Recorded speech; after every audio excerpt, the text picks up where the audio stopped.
literature. The British report on 1984, George Orwell generally, not just 1984, C.S. Lewis. These are dangerous people who could, through their works, even though they're no longer with us, but through their works could foment right-wing extremism. So we probably need to get rid of their works. We talked about the celebrated children's book author Roald Dahl's books being reviewed by a sensitivity team to update some of the language for the kiddies. So it's, comports with the identitarian zeitgeist of the day. And did you see what the AP is doing? They're not going to capitalize the word white anymore. They're going to capitalize the word black, but they're not. They said they consulted a wide group of people, internally and externally, Dan, around the globe, and considered a variety of commentary in making these decisions. So the lowercase white is going to be used in racial, ethnic, and cultural senses. Well, it's a weighty decision, and I'm just glad they did proper due diligence, because I'm very satisfied, because it sounds like the process was robust, and that's what's important. I wonder if Joe Ross Barrett was involved. Joe Ross Barrett is the project manager in charge of the review of Roald Dahl's children's books to make sure they're properly sensitive.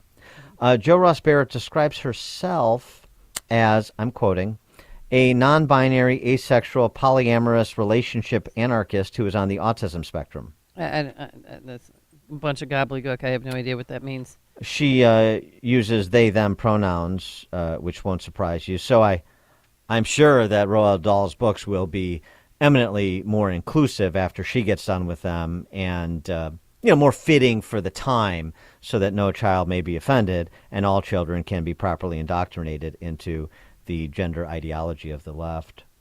For more on this cleanup of the English language, pleased to be joined again by our friend Lionel Shriver, contributor to The Spectator, best-selling author of We Need to Talk About Kevin, and most recently, Abominations, Selected Essays from a Career of Courting Self-Destruction.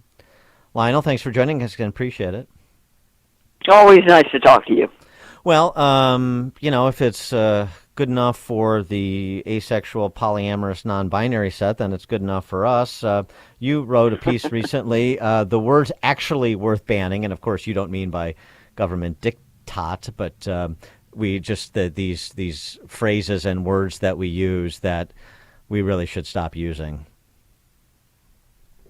Well, having become a little weary of being told which words I can and cannot use by the other side, my column goes back at them and says, okay, well, here's a list of words that I can't stand, and you can't use them anymore. One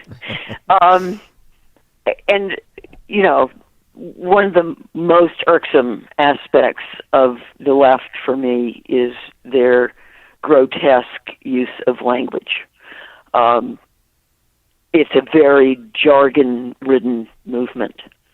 And, for example, suddenly everyone starts talking about not black people and Asians, but black and brown bodies. And for some reason, this is supposed to be dignifying. To me, it's dehumanizing. It's grotesque. Why on earth would you talk about yourself as a body? A body can be a corpse. A person is a sentient being. And that other expression of people who look like me, you hear this all the time when when students are arguing that the curriculum has to be decolonized. And so they want to be reading books by people who look like them. And it's just, to me, it's wordy, it's babyish. It's just a way of referring to your own race, which is kind of roundabout and coy. People and one of the irritating things about all these expressions is they all copy each other, and they all use them in lockstep. So they all sound the same. Well, it's sentient beings, but perhaps not sapient beings, and there's the disconnect. But yeah, the people who look like me, right? Denzel Washington and Oprah Winfrey, they look like each other. That's a great phrase. Also, too, and I know you cover this, community. Everybody is I part hate of community. Everybody's part of a community based on, again, non-behavioral common characteristics. I would say everyone's in a community aside from white people. Well, right. You never hear about the white community. No. There's no such thing. Right. But I'm in a white object to liberal this. community. Yeah, possibly, but never the white community. In the same way that you hear about the black community all the time, they're not a community. They don't have that much in common. They live in very very different places. They have many different socioeconomic statuses. I think that this is a false unity, and it also seems to convey a sort of warmth and togetherness and common purpose that racial groups simply do not enjoy. I think the dehumanizing, that's the key word. All of this, I mean, and you mentioned a couple other examples too in the sort of the gender space, right? It's not men and women, it's egg producers and sperm producers. Oh yeah, that's the latest one. And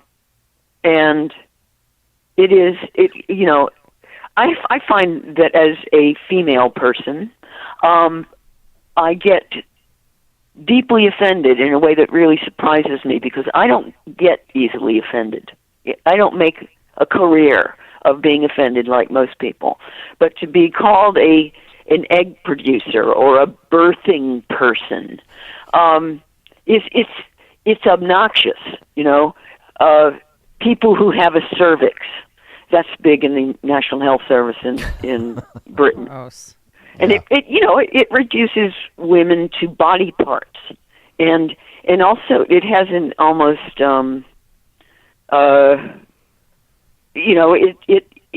it's almost dystopian. Is it as just if we're breeding machines? Right. Yeah. Is it just obnoxious, or is it something more pernicious than that? I'm always wants to refer to Emerson, who said first the language is corrupted and then man is corrupted. Is there something more important than just being just like eye rolling to some of this stuff? Because there's something really pernicious about this, isn't there? Oh, it definitely has a sinister side. The intention is to erase biological sex as a reality. So we're no longer supposed to believe that human beings come in two sexes that are identified and identifiable when you're born, in fact, even before you're born. So that's just fallacious. We don't know what sex you are until you tell us which one you think you are.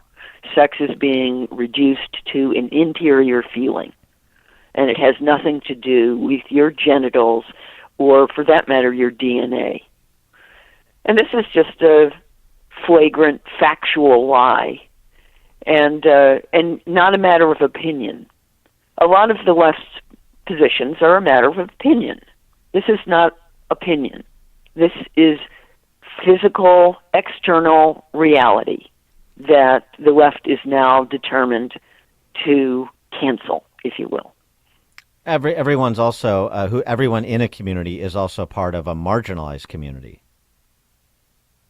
Oh, that's right, but you do know that they've got a new word for it. What? Please let me update my vocabulary. It used to be marginalized. Now it's minoritized. Minoritized. Minoritized, as if some death ray has made them tiny. Like the because Lost it in Space implies episode. an agent of some sort has made them into a minority in a mean way.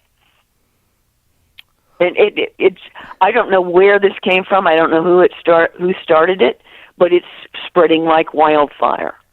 Minoritized. Well, and of course the predicate of using this phraseology is to make claims, right? So because I'm marginalized or now minoritized, I am owed certain things from those who minoritized me, according to me. Yes, of course. I mean that there's an implied evil party that has been doing the marginalizing or the minoritizing. And when you are conned into using these expressions, you are implicitly also conned into advocating a perspective.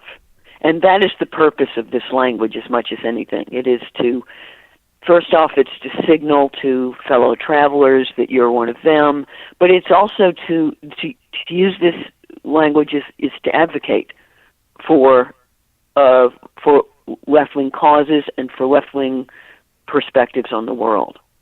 So it's not a neutral business. It's not just, you can't just adopt it and think that makes you a nice person. It is a partisan decision to use this language. And if you fail to use language like minoritized or the preferred pronouns, then you are doing violence to that person.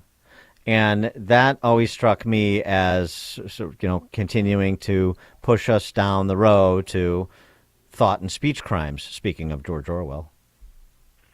Well, this whole idea that words are violence is a twisting of the word violence.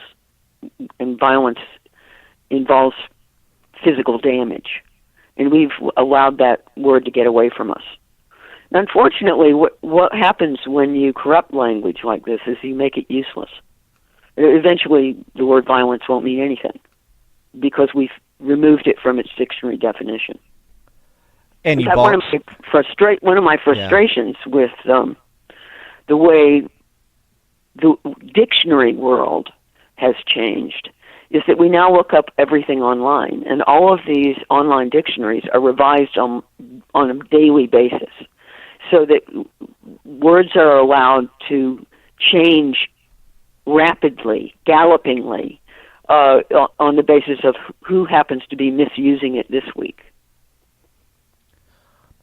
Right, and it also balkanizes people, not just because you're creating communities based on identity, but also because you don't have a shared understanding of what anything is. So, we have a Supreme Court Justice of the United States who doesn't know what a woman is. So if we don't have shared understandings of what terms mean and what's an appropriate term to apply to a person or a thing, then that just further atomizes us as a society, doesn't it? Yes, and I think this language is alienating. It puts off people who don't think the same way, and it is a little bit like speaking a different language.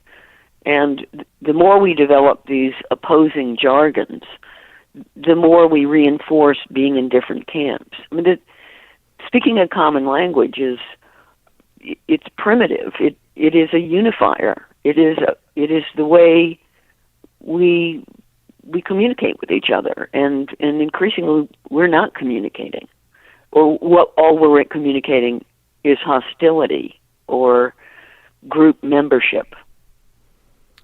To paraphrase Andrew Sullivan, who said we all are on a college campus now, we all reside in the Tower of Babel now. Well, I think that it's important to realize that we cannot be told what words to use and which we can't. A lot of these edicts, coming usually from the university world, are just made up by people, and they have no power over us, and we don't have to use these stupid words. I mean, one of the expressions that has really taken hold in the U.S. that I refuse to employ is people of color, which I find patently absurd. I mean, you can't say colored people. That would be a fireable offense if someone said that in the workplace. But you put a little preposition in the middle, and suddenly it's terribly respectful. Structurally, it's arcane. It sounds ridiculous to me. And yet, people of color, I swear there was a particular week when it happened. And suddenly the media were calling minorities people of color. And now, and interestingly, only I don't know, 2 or 3 years ago, that was a foreign expression in the UK, and now they've taken it over. Well, I'm sure the Associated Press convened a wide array of people to discuss this change in the nomenclature, and they came to this conclusion. Yeah, you know how it goes. She's Lionel Shriver, contributor to The Spectator, best-selling author of We Need to Talk About Kevin, and most recently, Abominations, Selected Essays from a Career of Courting Self-Destruction. Lionel Shriver, thanks as always. It was a pleasure. Thank you. And she joined us on our turnkey.pro answer line. It's news, opinion, insight. This is Chicago's Morning Answer on AM 560. The Answer.